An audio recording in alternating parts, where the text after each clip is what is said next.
Assalamualaikum warahmatullahi wabarakatuh. Baik, di sini kami akan membawakan materi mengenai aspek-aspek perkembangan sosial dan kepribadian serta implikasi pada penyelenggaraan pembelajaran. Di sini saya tidak sendiri, saya bersama rekan-rekan saya yang beranggotakan. Yang pertama ada Trisa Zarifahira dengan nomor pokok mahasiswa 2150600095. Yang kedua ada Cahyani Askarina Putri dengan nomor pokok mahasiswa 2150600099. Yang terakhir ada saya sendiri dengan nomor pokok mahasiswa 2150600108. Di sini saya sebagai moderator. Next. Langsung saja ke materi yang pertama, mengenai pengertian perkembangan sosial. Perkembangan sosial adalah suatu proses interaksi yang dilakukan oleh seseorang dengan orang lain. Setiap kehidupan itu tergantung pada kemampuan beradaptasi dengan lingkungan. Menurut para ahli, pengertian perkembangan sosial, yang pertama menurut Syamsul Yusuf. Perkembangan sosial adalah pencapaian kematangan dalam hubungan sosial. Perkembangan sosial juga sebagai proses belajar untuk menyesuaikan diri dengan norma-norma kelompok, moral, dan tradisi. Yang kedua, menurut Ahmad Susanto, perkembangan sosial adalah pencapaian kematangan dalam hubungan sosial. Perkembangan sosial juga sebagai proses belajar untuk menyesuaikan diri dengan norma-norma kelompok, moral, dan tradisi. Meleburkan diri menjadi satu kesatuan dan saling komunikasi dan kerjasama. Yang ketiga ada menurut Elizabeth B. Hurlock. Perkembangan sosial adalah perolehan kemampuan berperilaku yang sesuai dengan tuntunan sosial. Kemampuan dalam bersikap atau tata cara perilakunya dalam berinteraksi dengan unsur sosialisasi di masyarakat. Yang keempat ada menurut Muhyiddin Syah.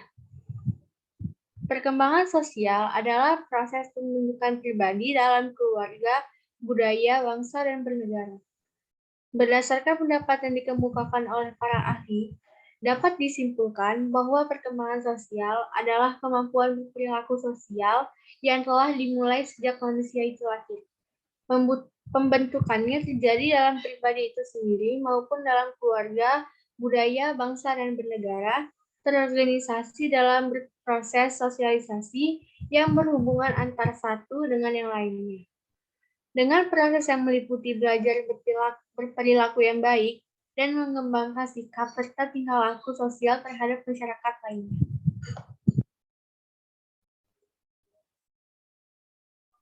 Selanjutnya, ada faktor-faktor yang mempengaruhi perkembangan sosial.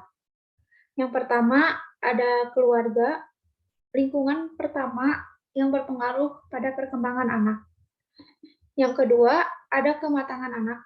Dalam bersosialisasi memerlukan kematangan fisik dan psikis dalam mempertimbangkan proses sosial untuk memberi dan menerima pendapat orang lain, memerlukan kematangan intelektual dan emosional. Yang ketiga, status ekonomi. Kondisi atau status kehidupan keluarga sangat mempengaruhi perkembangan sosial karena masyarakat lebih memandang anak dalam konteks yang utuh dalam keluarga anak itu. Yang keempat, pendidikan. Pendidikan adalah proses sosialisasi anak yang terarah. Hakikatnya, sebagai proses pengoperasian ilmu yang normatif, akan memberikan warna kehidupan sosial anak di dalam masyarakat dan kehidupan masa yang akan datang. Yang kelima, kapasitas mental, emosi, dan inteligensi. Dengan kemampuan berpikir mempengaruhi banyak hal seperti kemampuan belajar, memecahkan masalah, dan berbahasa. Oleh karena itu, kemampuan intelektual tinggi, kemampuan berbahasa baik, dan pengendalian emosional secara seimbang sangat menentukan keberhasilan dalam perkembangan sosial anak. Lalu ada karakteristik perkembangan sosial anak. Pada periode bayi memiliki ciri-ciri pada setiap usia. Yang pertama, usia 1-2 bulan, anak belum mampu untuk membesarkan objek dan benda. Yang kedua, usia 3-4 bulan, anak sudah kuat melihat orang atau objek, tersenyum dengan bayi lain. Usia 5-9 bulan, anak bereaksi berbeda terhadap suara yang ramah atau tidak. Kadang-kadang agresif, memegang, melihat, mengikuti suara, dan tingkah laku yang sederhana. Usia yang keempat, usia 12 bulan, anak mulai mengenal larangan. Yang kelima, usia 24 bulan, anak sudah membantu melakukan aktivitas sederhana. Selanjutnya, periode prasekolah. Memiliki ciri-ciri yang pertama, membuat kontak sosial dengan orang lain. Yang kedua, hubungan dengan teman sebaya. Yang ketiga, hubungan dengan orang dewasa. Yang keempat, 3-4 tahun mulai bermain bersama. Dan pada periode usia sekolah memiliki pola perilaku yang pertama ada kerjasama, simpati, empati, meniru, kemurahan hati.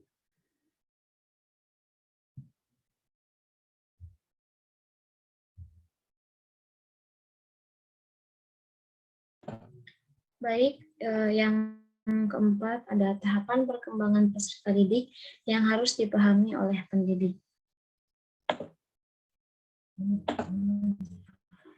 Menurut Harlock, perkembangan sosial merupakan kemampuan anak untuk berinteraksi dengan lingkungannya.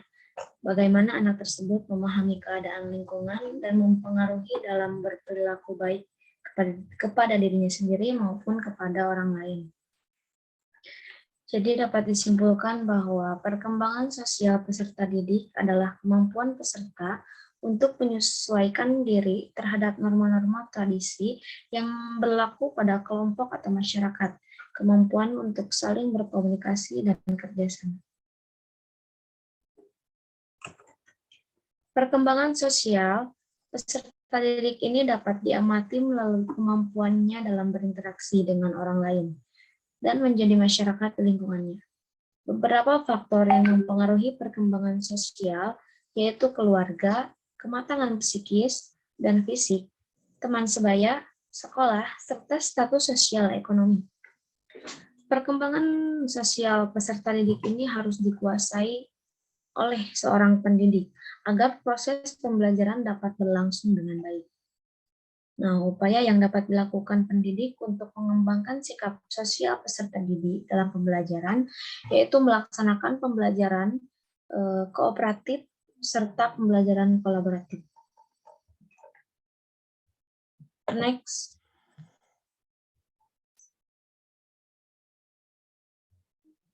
Yang kelima ada implikasi aspek-aspek bagi penyelenggaraan pendidikan dan pembelajaran.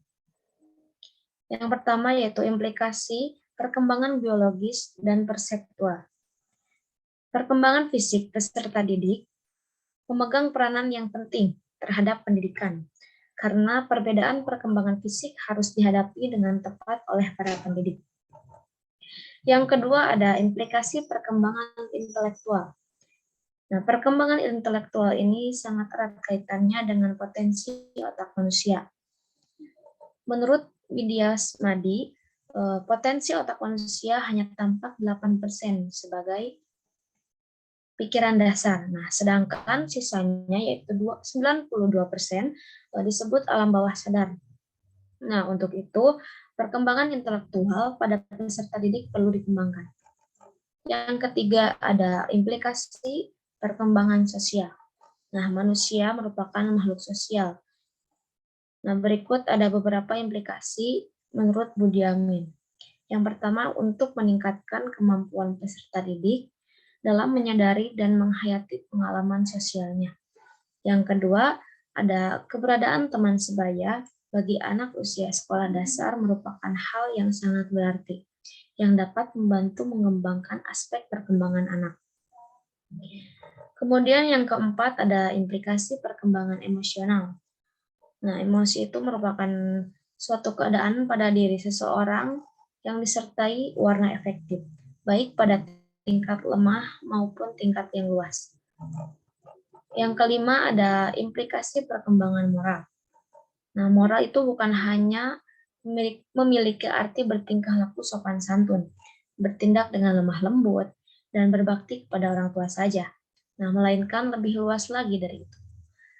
selalu berkata jujur, bertindak konsekuen, bertanggung jawab, cinta bangsa dan sesama manusia, mengabdi kepada rakyat dan negara, berkemauan keras, serta berpesan halus. Nah, yang keenam ada implikasi perkembangan fisik motorik. Nah, perkembangan ini ditandai oleh beberapa hal. Yang pertama ada pertumbuhan anak pesat, lengan dan kaki panjang tungkai lurus, kemudian menjadi gemuk. Yang kedua yaitu gigi susu berganti menjadi gigi yang tetap. Kemudian ada penuh energi, suka bergerak, aktif sekali. Makin lama aktifnya makin terarah. Lalu yang terakhir masih senang berlari. Kemudian yang ketujuh ada implikasi perkembangan sifat-sifat kepribadian. Nah, implikasi karakteristik perkembangan kepribadian dalam pendidikan yang ada dan berkembang merupakan suatu keterkaitan beberapa faktor yang mempengaruhi sifat-sifat khusus pada peserta didik. Dalam hal ini, siswa untuk berlangsungnya suatu pendidikan yang formal dan baik. Adapun upaya-upaya yang dapat dilakukan pengajar dalam hal memahami siswa sebagai sosok remaja, yaitu yang pertama ada membantu siswa dalam menemukan jati diri dan menghadapi kegagalan yang dihadapinya. Yang kedua ada emosi yang memuncak, merupakan karakteristik siswa. Nah, guru itu dapat membimbing remaja untuk pengendalian emosi negatifnya. Lalu yang terakhir ada mengajari cara memahami orang lain dan saling toleransi, yang merupakan cara guru dalam mendidik remaja.